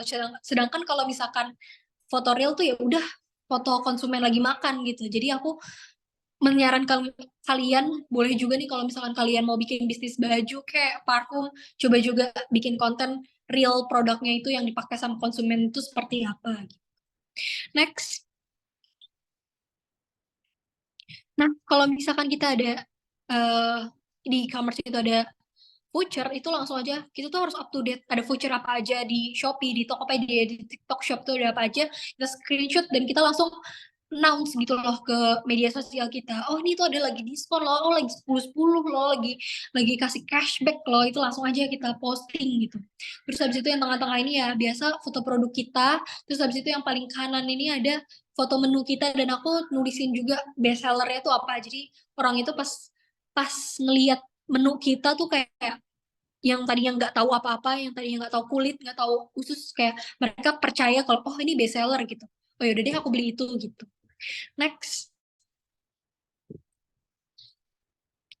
Lanjut di sini ada, oke ini waktunya aku tinggal 5 menit lagi jadi aku lumayan persingkat. Di sini adalah ada tutorial voucher. Jadi waktu itu pernah Tokopedia tuh Nyemil Saji itu dapat, aku nggak paham ya, dapat promo dari Tokopedia bisa-bisanya cemilan tuh harganya 200 perak, bahkan sampai 0, sampai 500 perak, 100 perak gitu, itu bisa aja. Karena itu ditanggung sama e-commerce-nya, dan kita harus kasih tahu gimana tutorial itu seperti apa gitu. Terus habis itu ya, kita ladenin juga konsumen, kita ladenin kayak, kadang kadang satu orang tuh pasti kendalanya beda-beda, either itu di metode pembayarannya kah atau di apapun itu kita bantuin gitu. Jadi admin kita juga harus helpful. Next. Lanjut di sini ada konten meme. Ini sebenarnya gunanya untuk hiburan aja biar kesannya itu kayak kita nggak jualan banget gitu loh. Kita nggak, karena kadang orang tuh kalau misalkan tahu kita jualan banget tuh kadang mager atau bosen gitu. Jadi aku kadang bikin konten-konten meme dan ini ya kalian bisa searching-searching di Google juga dan kalian bisa riset yang mana yang lagi hype saat ini gitu. Next. Maaf, boleh di next, Kak? Nah, ini sama sih masih konten meme juga. Waktu itu Valentine's Day, jadi kayak ya mungkin kita bikin-bikin meme-meme ngambek, nggak dikasih cemilan sama pacar gitu-gitu. Nah, ini juga ada juga yang yang dibeliin sama pacarnya makanan gitu. Terus habis itu kayak di komen-komennya kayak pada ngetek pasangannya gitu kayak ini aja lucu gitu ngebeliin pacarnya kayak gitu. Mungkin itu ada uh, kita bikin-bikin konten meme untuk menghibur, untuk entertaining audience gitu sih sebenarnya. Boleh di next juga, Kak? Sama ini masih konten meme yang paling kiri, terus habis itu yang paling kanan di sini ada kayak produknya gitu, di sini ada kayak cemilan sama makanan instan dan aku tulis kayak ini harganya 10 sampai 20 ribu dan itu aku tulisnya besar biar orang tuh pas ngelihat desain itu kayak oh harganya 10 ribuan gitu. Terus habis itu yang paling kanan itu konten giveaway sama kayak yang tadi sesekali atau kayak pas di tanggal-tanggal kembar aku suka bagi-bagi hadiah. Next. Terus juga bisa campaign, misalkan bikin TikTok, kalau FYP kita bisa dapat hadiah produknya atau bisa dapat uang 200 ribu, 300 ribu, pokoknya sebebas kalian. Terus habis itu juga bisa konten 2.2 misalkan kayak tanggal kembar, tapi di sini aku gabungin ya sama games gitu. Jadi ada games tapi ada announce kalau misalkan ini mau 2.2 gitu lah, jadi aku rangkap gitu. Terus habis itu yang paling kanan sama masih kayak konten-konten giveaway gitu. Itu lumayan sih menurut aku buat aktif followersnya gitu. Next. Ini sama masih tutorial giveaway gitu. Kalian bisa bikin tutorial gamenya gimana. Terus next aja. Nah, ini juga untuk katalog kita yang tadi aku udah bilang ya, katalog kalau bisa bagus gitu ya, desainnya bagus, terus penggunaan banner nih juga nih. Terus habis itu karena aku ada endorsement ya aku masukin ke katalog gitu ya, biar orang tuh pas ngeliat katalog sebelah kok ternyata udah dimakan sama Tasya Tasya nih, trusted gitu. Jadi dia mau beli gitu. Next. Terus habis itu juga sama masih apa kata mereka, terus kemasan baru sama ini yang Tasya Tasya. Boleh next aja Kak?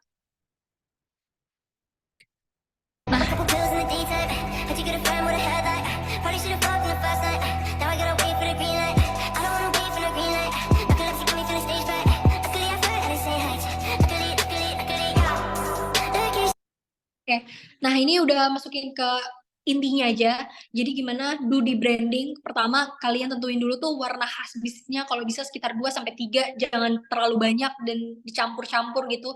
Terus yang kedua, jualan solusi. Seperti tadi yang konten aku udah tayangin, misalkan kayak, ini konten-konten TikTok aku awal-awal ya, kayak, Kak, kan menu di nyemil saja tuh banyak ya. Kak, kalau misalkan buat yang cocok dimakan pas hujan-hujan tuh apa? Terus aku kayak kasih tahu, oh ini cocoknya sebelah, oh ini yang kuah-kuah gitu. Terus habis itu kayak, Kak, kalau misalnya tahan lama tuh apa? Oh, kita kasih tahu ini. Kak, kalau misalkan yang cocok dimakan sama nasi itu apa? Oh, kita kasih tahu mungkin kulit atau usus gitu. Next. Ini next saja, mungkin contoh-contoh konten gitu. Terus habis itu juga selipkan pesan atau kata kunci promosi kamu. Misalkan bahasa yang kita sering temuin itu kan stick-stick, tapi kita jualnya yang tipis-tipis. Atau kayak sebelah ini kita tahan 3 sampai 6 bulan. Ini sebenarnya contoh aja sih gitu. Next.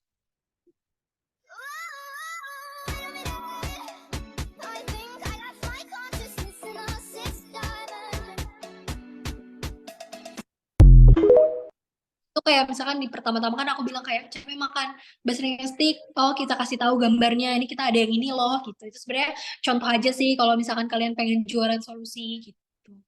Next.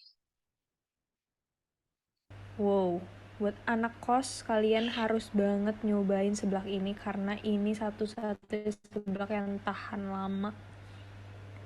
Tuh. Siapa mau guys? Ini di pause aja. Jadi pas aku promosiin di Instastory itu aku kayak suka bilang kayak ini satu-satunya seblak yang tahan lama karena kalau di kompetitor lain kan biasanya cuma tahan 7 hari gitu loh. Jadi aku konsisten bilang keyword itu di setiap aku ngonten gitu. Next. Endorsement atau promosi melalui selebriti dengan menggunakan keyword produk. Boleh di next aja nih, ada contohnya. Makan seblak dari Nyemil Saji. Ini tuh seblak instan satu-satunya yang tahan 6 bulan tanpa di kulkas. Soalnya dia tuh semuanya bahan kering. Dia juga tanpa pengawet. Terus aku campurin sama basrengnya. Enak banget nih lihatnya. Boleh di pause aja. Aku mau jelasin. Jadi kayak tadi aku nitip ke Kak Rahel V-nya buat jelasin kayak ini seblaknya tahan lama Kak. Jadi tolong di-announce itu gitu. Jadi kayak kita bikin briefing sesuai dengan solusi produk kita gitu. Next.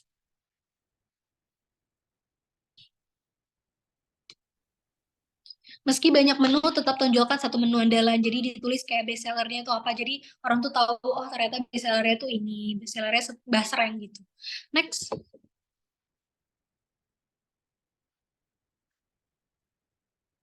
Daun sini sebenarnya kebalikan yang tadi, kayak color palette-nya itu jangan dicampur-campur warnanya, terus habis itu juga berdasarkan pengalaman aku, mungkin nama bisnis jangan mirip, coba cari nama bisnis yang lebih unik gitu ya, terus habis itu juga lebih baik tidak endorsement ke selebriti yang sudah mempromosikan barang serupa. Kalau misalkan kita lihat ada seleb A yang udah gembor-gembor banget mempromosikan brand ini, kalau bisa kita cari alternatif lain. Ini semua pelajaran yang aku dapetin yang mungkin aku bisa share ke kalian, mungkin kalian bisa lebih baik dari aku gitu. Next.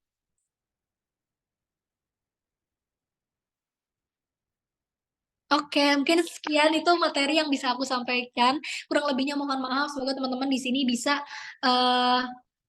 menyerap ilmu yang aku berikan. Mungkin ini aku langsung kasih ke MC lagi. Terima kasih. Oke, terima kasih kembali Kak Mazaya untuk materinya. Kami akan membuka sesi tanya-jawab untuk 5 pertanyaan. Untuk teman-teman yang ingin bertanya, boleh menyalakan fitur raise hand dan meng-unmute mikrofon dan aktifkan kameranya. Setelah dipersilahkan, lalu sebutkan nama dan pertanyaannya atau dapat bertanya melalui chat. Sebelum itu, bagi peserta harap mengisi link absensi untuk mendapatkan sertifikat. Link absensi sudah di-share di kolom chat Zoom dan grup peserta webinar kewirausahaan.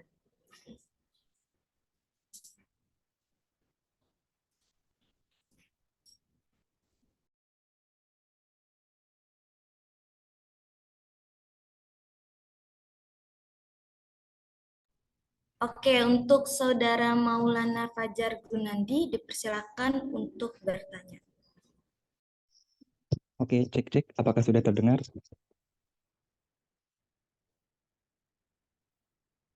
Sudah.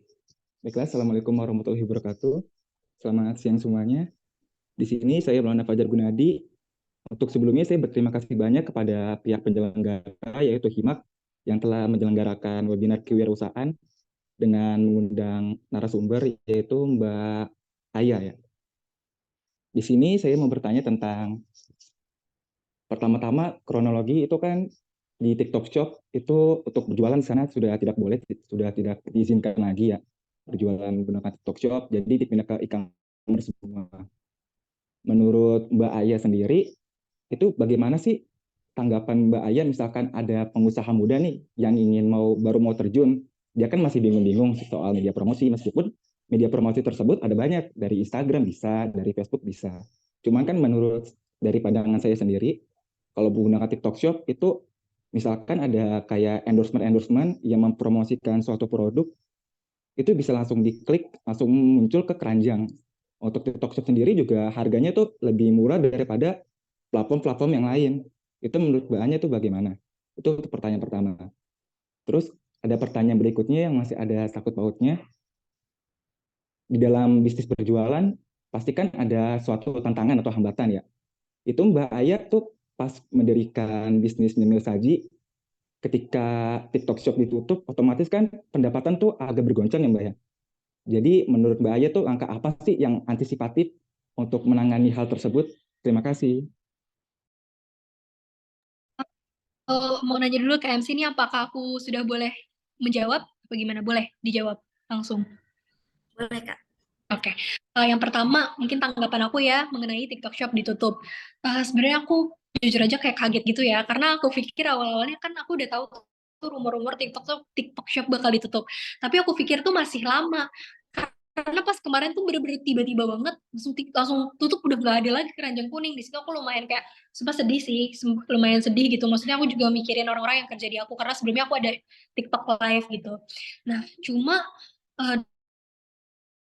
dari pengalaman aku beda ya sama Shopee sama Tokopedia. Jadi kalau TikTok Shop itu dia digabung gitu loh, sosmed yang kita biasanya ngeliat foto video gitu, tapi bisa langsung langsung beli. Dan itu algoritmanya mereka yang bikin sendiri gitu loh. Jadi kayak aku pernah ada di sisi dimana kayak aku ngerasa akun email saja tuh tiba-tiba banget drop viewersnya, followers bener-bener kurang ribuan gitu, aku nggak tahu itu gimana, dan itu semua yang bisa ngendalin hanya TikToknya doang.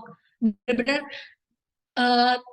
istilahnya kayak TikTok the pemimpin atau the god of the social commerce tersebut gitu loh, yang kita bener-bener gak tahu, bisa aja dia nge-backup pelanggan, penjual yang ini, terserah, sebebas mereka gitu. Beda dengan Tokopedia, dengan Shopee, dan sebenarnya permasalahannya itu di situ gitu loh. Kita bener-bener di Indonesia tuh takut banget mungkin TikTok bakalan kayak penjual-penjual yang luar negeri yang kayak Cina gitu bakalan dinaikin atau gimana, karena mereka sendiri yang mengatur gitu loh. Dari situ aku bener-bener ngerasa kayak real banget. Kadang aku ngerasa rame banget orderan tuh, kadang sepi banget gitu, kayak bener-bener mereka yang atur gitu. Aku nggak tahu apa-apa, tiba-tiba bisa kayak gitu. Mungkin itu yang dipertimbangkan. Cuma kalaupun memang di TikTok Shop ditutup, aku benar-benar percaya, maksudnya kayak pemerintah tuh pasti mau yang terbaik untuk rakyatnya, nggak mungkin dia ngasih yang jelek-jelek buat rakyatnya ya, menurut aku gitu. Jadi pasti ada pertimbangan kenapa TikTok Shop itu harus ditutup. Mungkin kendalanya atau kayak dampaknya ke kita-kita ya, maksudnya kayak penjualannya jadi drop dan lain-lain. Tapi ya mungkin kalau misalkan itu bisa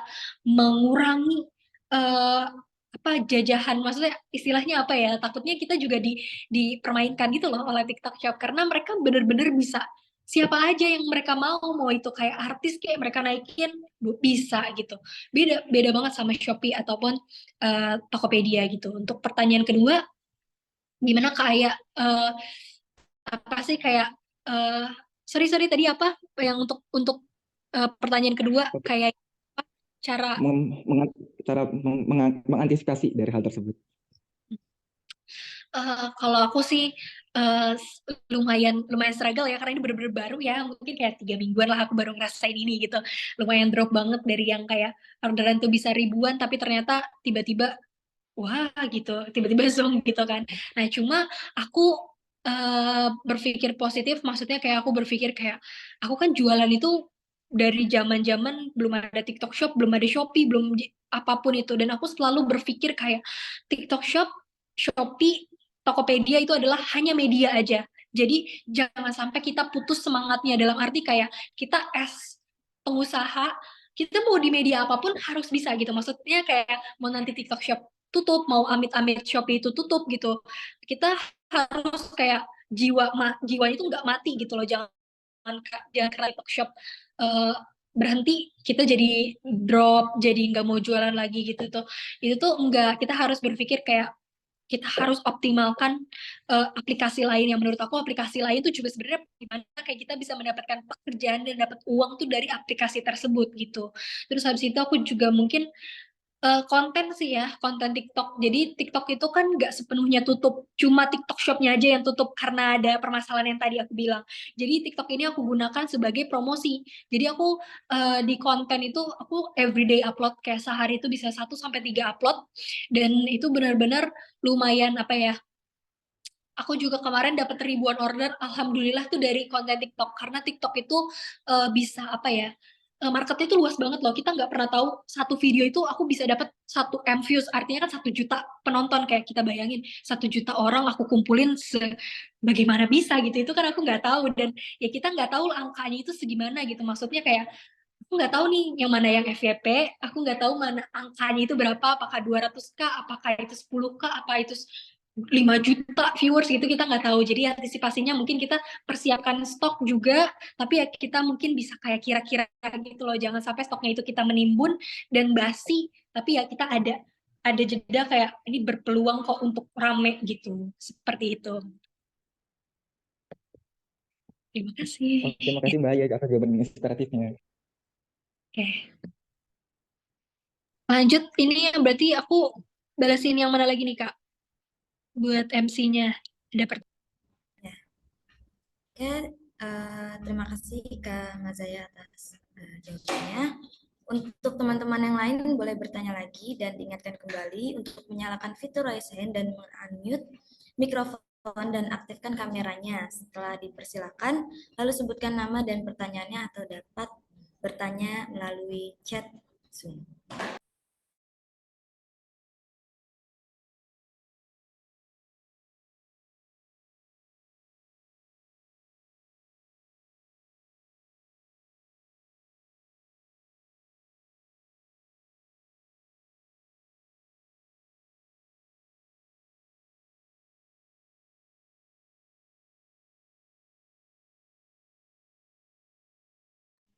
Bagi yang ingin bertanya, boleh juga melalui chat Zoom.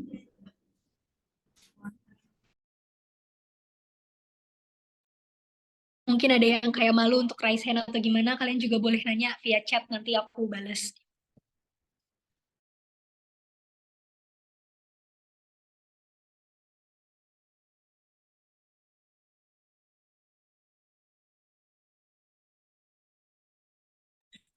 Nah, di sini ada satu pertanyaan nih, Kak KMC, ini aku langsung jawab aja ya, Kak, nggak apa-apa ya.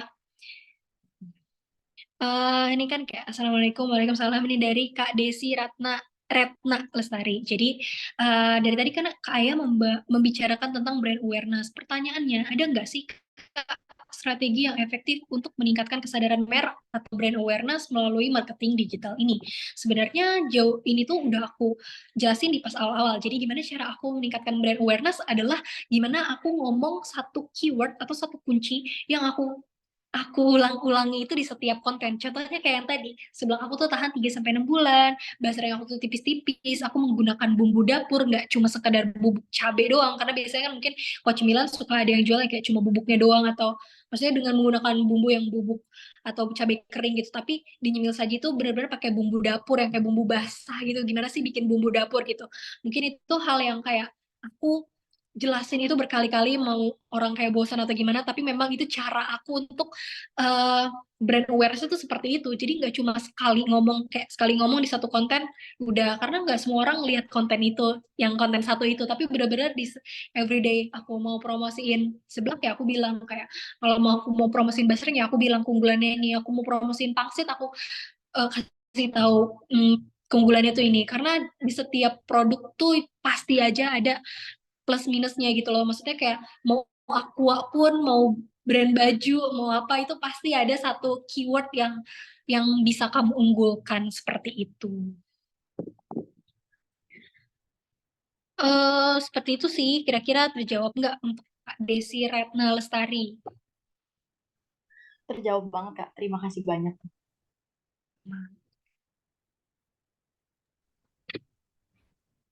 Oke, mungkin yang lain boleh bertanya lagi.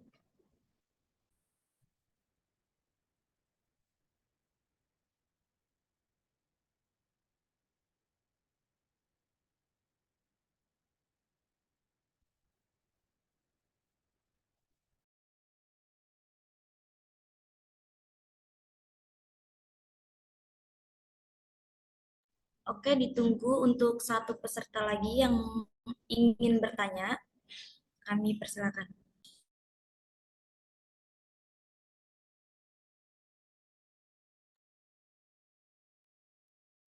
Boleh satu lagi yang mau nanya, kalau misalkan malu boleh di chat aja, kalau misalkan nggak pengen raise hand atau on mic, nggak apa-apa.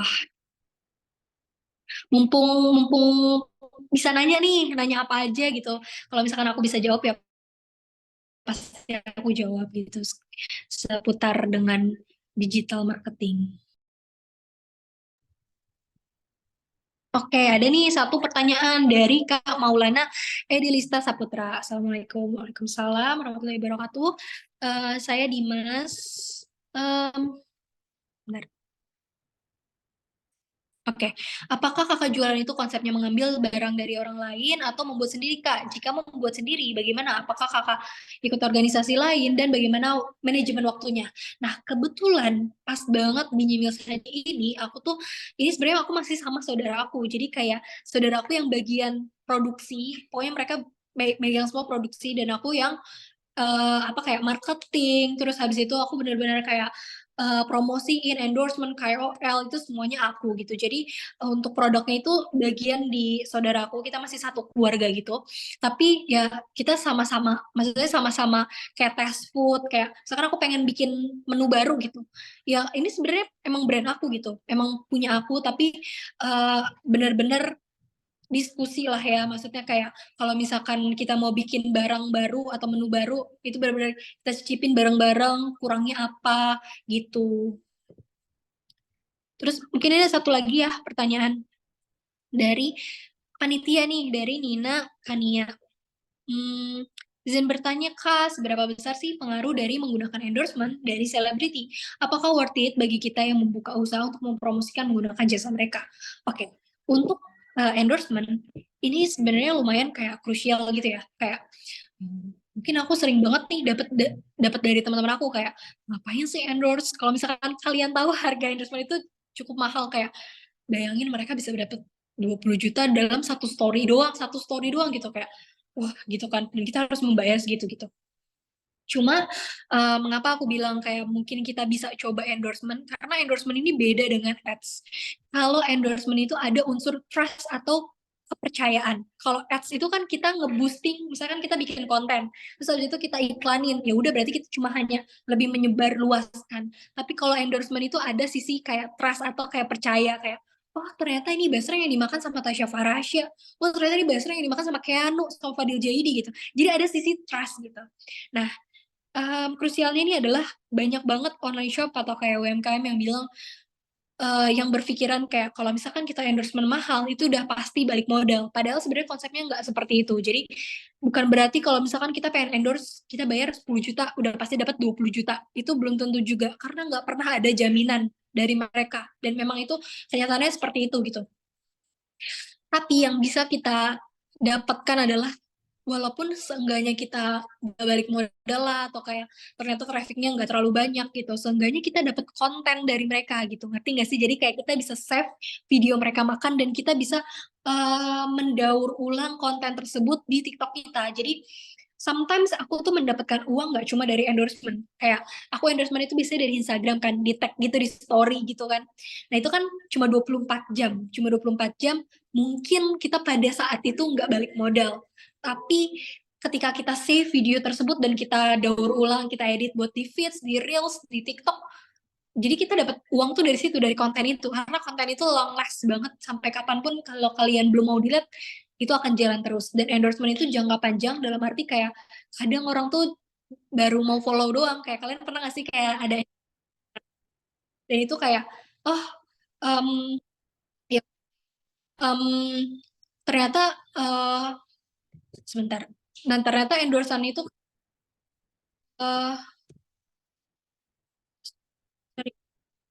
jadi kayak pokoknya intinya gitu ya, kalau misalkan endorsement itu kita ngebangun trust atau sisi kepercayaan gitu. Jadi kita bisa mendapatkan konten dari hasil endorsement itu yang kita daur ulang menjadi konten. Dan kadang aku juga pernah nih pengalaman. Jadi kayak aku dapat audiens pembeli, misalkan kamu ya, misalkan namanya Mawar. Nah, Mawar itu awal-awalnya cuma nge-follow doang, nge-follow nyemil saji. Bahkan sampai setahun, 2 tahun baru nge-follow doang. Tapi dia taunya misalnya dari Rahel P-nya, atau dia taunya dari Keanu, dari siapa gitu. Tapi belinya 3 bulan kemudian, atau setahun kemudian, atau 2 tahun kemudian gitu loh. Jadi kayak, ya sebenarnya endorsement itu untuk long last, nggak cuma balik modal di waktu tersebut gitu. Gitu ya. Oke. Ini itu sih jawaban dari aku. Oke, mungkin itu saja sesi diskusi pada hari ini. Terima kasih kepada teman-teman yang sudah bertanya, dan terima kasih juga kepada Kak Mazaya atas jawabannya. Jadi kesimpulan materi ini, kita telah mendengarkan berbagai pandangan dan pengalaman dari Kak Mazaya yang menginspirasi, yang telah berbagi wawasan tentang bagaimana membentuk jiwa kewirausahaan yang kuat dan berhasil di era digital ini. Kita telah belajar tentang pentingnya karakter, kompeten, dan inovasi dalam menghadapi tantangan dan peluang yang ada. Dari pembicara pertama hingga yang akhir, kita telah mendapatkan tips, strategi, dan wawasan yang dapat kita terapkan dalam usaha kewirausahaan kita masing-masing. Jangan lupa bahwa kesuksesan kewirausahaan tidak hanya tentang memperoleh keuntungan, tetapi juga tentang memberikan dampak positif pada masyarakat dan dunia sekitar. Kita semua memiliki peran dalam membentuk masa depan yang lebih baik melalui bisnis dan inisiatif kita.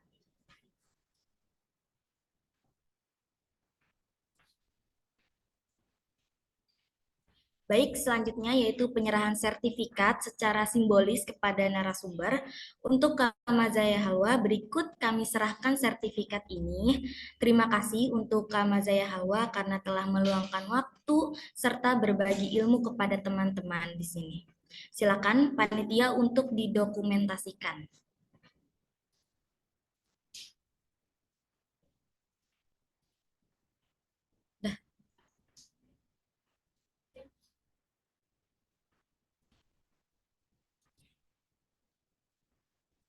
Untuk teman-teman, boleh dinyalakan kameranya karena kita akan foto bersama. Dimohon untuk menyalakan kameranya.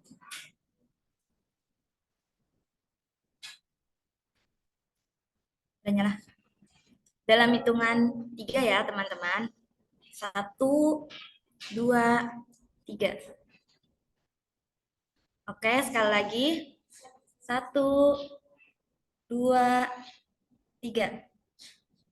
Mungkin sekali lagi ya teman-teman. 1, 2, 3. Baik, terima kasih untuk pemateri Kak Mazaya Halwa dan teman-teman sekalian. Selanjutnya adalah pengumuman untuk peserta dengan pertanyaan terbaik.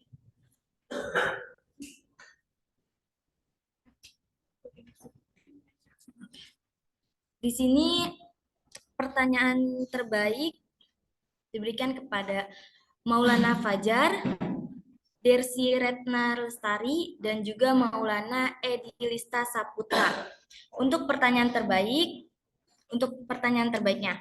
Dan untuk ringkasan materi terbaik, yaitu Afina Fareja Ramadan, dan juga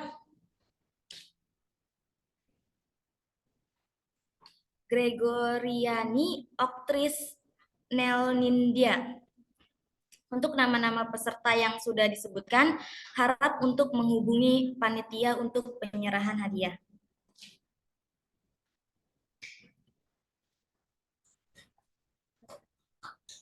Alhamdulillah, kita telah sampai di akhir acara. Kami selaku panitia mengucapkan banyak terima kasih kepada teman-teman yang telah berpartisipasi dalam acara ini hingga akhir. Saya selaku MC dan juga moderator memohon maaf apabila dalam penyampaian terdapat tutur kata yang kurang berkenan. Semoga kita dapat dipertemukan di lain acara ke depannya. Akhir kata, wabillahi taufiq wal hidayah. Wassalamualaikum warahmatullahi wabarakatuh. Waalaikumsalam warahmatullahi wabarakatuh.